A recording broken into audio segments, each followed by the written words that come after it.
Pernah nggak Anda bayangin, lagi iseng-iseng scroll media sosial, tiba-tiba lihat notifikasi.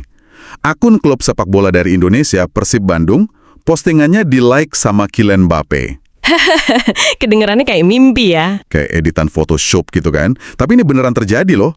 Dan hari ini, kita mau bedah tuntas gimana ceritanya sebuah klub bisa merekayasa sensasi global kayak gini. Betul. Jadi di depan kita ini udah ada semacam rangkuman ya, isinya manuver-manuver cerdas Persib dalam satu musim. Misi kita simpel aja.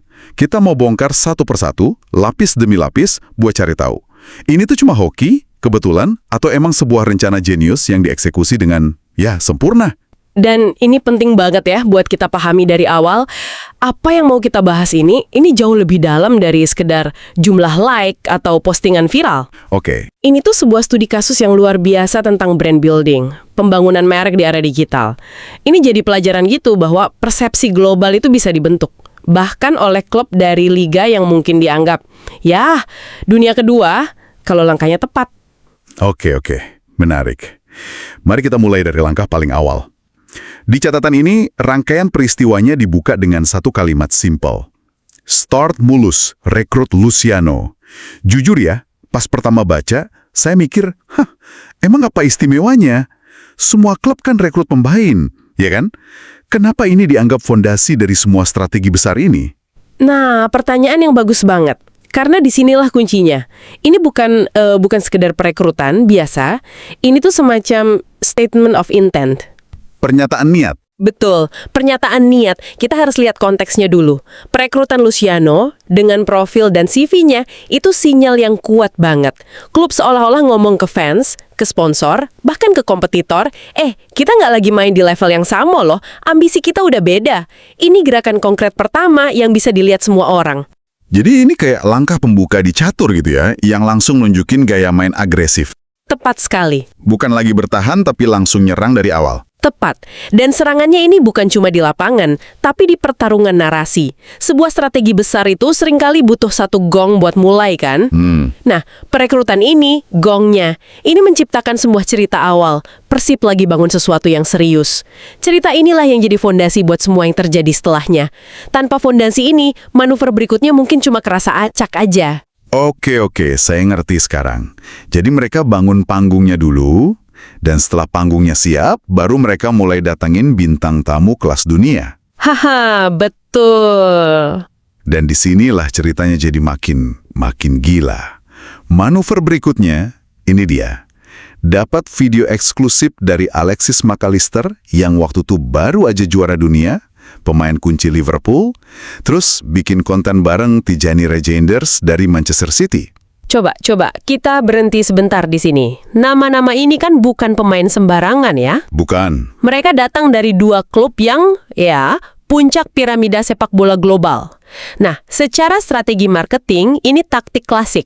Namanya asosiasi merek atau brand association. Oke. Sederhananya, Anda itu kayak meminjam kredibilitas dan citra dari merek lain yang lebih besar buat ngangkat citra merek Anda sendiri. Tuh, saya agak skeptis. Maksud saya, seberapa banyak sih fans Liverpool di Inggris yang abis lihat video McAllister langsung mikir, wah, saya harus nonton Persib minggu depan. Kayaknya kok dampaknya nggak langsung ya? Skeptisismenya sangat valid. Dan disitulah letak jeniusnya. Target audiens utama dari manuver ini mungkin bukan fans Liverpool di Inggris. Oh, bukan ya? Bukan. Targetnya itu audiens digital global dan yang lebih penting lagi, fans sepak bola di Indonesia dan Asia. Pesannya itu gini, lihat nih, pemain sekelas McAllister sama Reijnders aja ngakuin eksistensi kita. Jadi ini bukan soal ngubah fans klub lain, tapi naikin status Persib di mata dunia dan di mata fansnya sendiri. Ini soal membangun persepsi. Jadi ini lebih ke permainan persepsi ya. Mereka secara perlahan membiasakan audiens buat lihat nama Persib itu bersanding dengan nama-nama besar kayak Liverpool dan Man City. Gitu kan? Persis, ini proses conditioning. Video McAllister bikin orang nengok. Konten Reijnders bikin orang mikir, loh kok terjadi lagi? Ada apa nih sebenarnya sama Persib? Jadi ada polanya. Ada polanya. Setiap manuver ini nggak berdiri sendiri. Mereka bangun momentum, ciptain rasa penasaran, dan nyiapin panggung buat ledakan yang jauh lebih gede. Oke. Kalau cuma sekali ya, itu cuma sensasi 24 jam. Tapi karena ini rangkaian, dampaknya jadi kumulatif. Dan ledakan itu beneran datang. Kolaborasi sama pemain Liverpool dan Man City itu udah gila, tapi ternyata itu baru pemanasan doang. Haha, baru pemanasan. Puncaknya, ledakan utamanya datang dari sumber yang mungkin kita nggak pernah duga bakal ngetik nama Persik Bandung. Fabrizio Romano.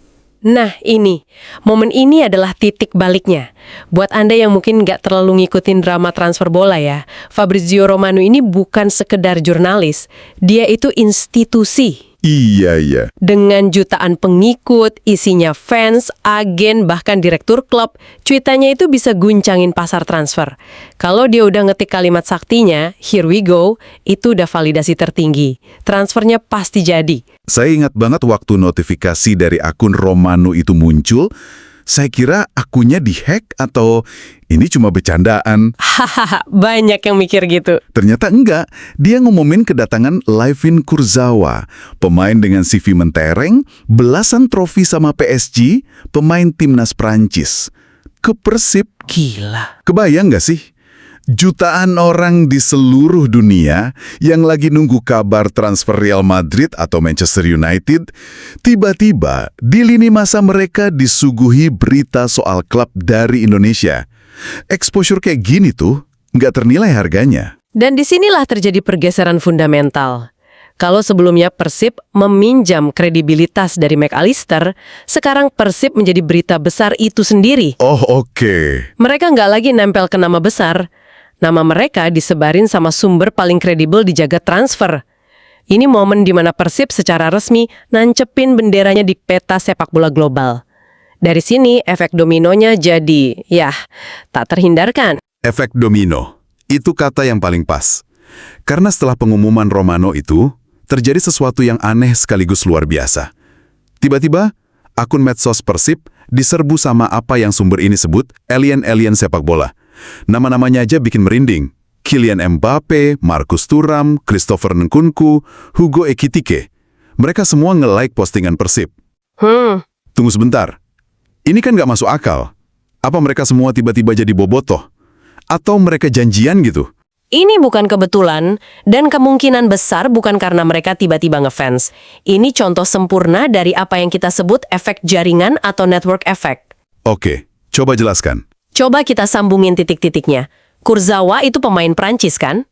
Iya, betul. Siapa yang ngasih like? Mbappe, Thuram, Nkunku, semua bagian dari lingkaran pertemanan atau tim nasional Prancis. Jadi Anda mau bilang like dari Mbappe itu bukan karena dia iseng atau salah pencet? Anda yakin ini beneran ada hubungannya sama transfer Kurzawa dan berita dari Romano? Sangat yakin. Ini adalah bentuk social validation. Validasi sosial di dalam lingkaran profesional mereka. Coba bayangin logikanya di kepala mereka. Teman kita, Kurzawa, pindah ke klub namanya Persib di Indonesia. Beritanya sampai diangkat Romano. Ini pasti bukan langkah sembarangan. Ini langkah serius. Like dari mereka itu cara nonverbal buat bilang, kami lihat kamu, kami dukung kamu, dan kami akui langkah ini. Jadi ini semacam peer validation ya, tapi skalanya masif. Satu orang penting, Romano, ngasih stempel, yang terus mancing reaksi berantai dari jaringan orang-orang penting lainnya. Tepat. Sebuah like dari Mbappe, dengan ratusan juta pengikutnya, itu bukan lagi sekedar like biasa. Itu sinyal, pesan implisit ke dunia bahwa ada sesuatu yang menarik lagi terjadi di klub ini. Betul sekali. Setiap like itu jadi berita tersendiri kan? Menciptakan gelombang publisitas baru yang bahkan lebih besar dari sebelumnya. Kredibilitas dari satu titik, Romano, nyebar ke seluruh jaringan, pemain-pemain Prancis, terus meledak ke audiens global. Persib itu berhasil meretas algoritma perhatian dunia. Oke. Sampai sini saya beneran kagum sama strategi mereka. Hype-nya dapat, like dari Mbappe udah dikantongin, jadi omongan global juga udah. Pertanyaan selanjutnya, dan ini yang paling penting. Terus apa?